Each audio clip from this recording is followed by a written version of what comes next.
That's it. Jockeys. And they're away. Shut off. Ballynakelly and High Summer. Sheriff the leader from High Summer and Ballynakelly.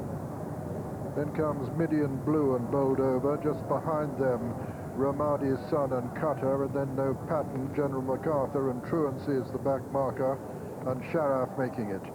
From High Summer and Ballynakelly, a little gap then to bowled over Midian Blue, and then Whitechapel, and behind them Lalindi.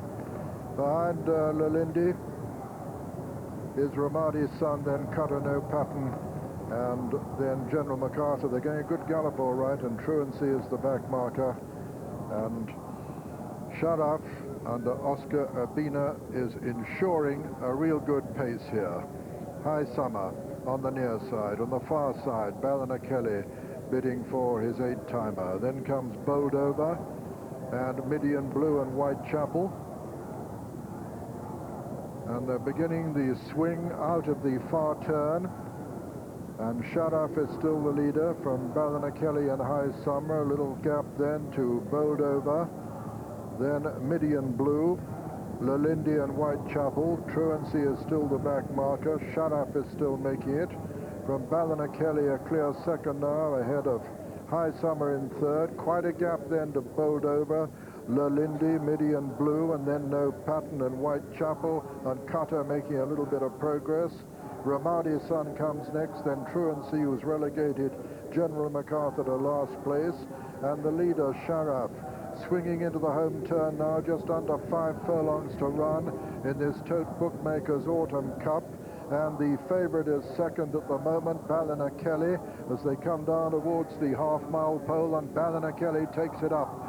Ballynakelly goes into the lead from Sharaf with the noseband over on the far side. Then comes bowled over. Here comes Whitechapel, last year's winner, with a promising run. On the outside is Kutta, looking pretty strong too. Ballynakelly the leader as they come down now towards the 2 furlong pole, with Kutta coming to challenge him. It's Kutta on the near side. Winner of the Courage Handicap last year. Ballynakelly over on the far side. Whitechapel back in third. General MacArthur's making a little bit of progress from the rear, but it's Kutta and Ballynakelly in a right fight up front here, with trying to get on terms with them. Whitechapel coming into the closing stages. Ballynakelly is fighting back over on the far side. Kutta on the near side. It's Ballynakelly just from Kutta as they race up towards the line. Ballynakelly has just landed the spoils, maybe. It's close.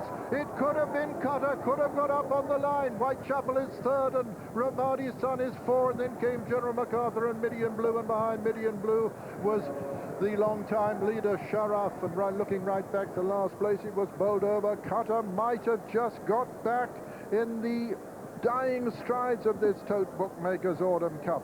Yes, look at that. He has possibly. Oh, it's another desperately close one. Kutta this side and Ballynakelly on the far side. It's desperately close, this.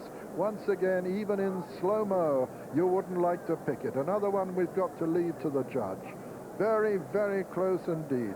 Kutta on the near side and Ballynakelly on the far side. Very, very close indeed. They don't come closer than that. Looks like a dead heat. But if you stop the race here, what happened next? What's going to win? Kutta's going to win a minute. He's absolutely running away with Richard Hills there, whereas the favourite Ballynakelly, being pushed along by Seb Saunders, looks as though he hasn't got an extra gear to find. But how a race can change in the last 2 furlongs, and particularly for a horse like Kutta going up from 1.25 miles last year to 1.5 miles. Suddenly it's Richard Hills who goes for the whip. The distress signals go out, whereas Reg Akehurst horses, they have this terrific bottom, and this big horse digs deep, and he's finding it, and now he's holding Kutta.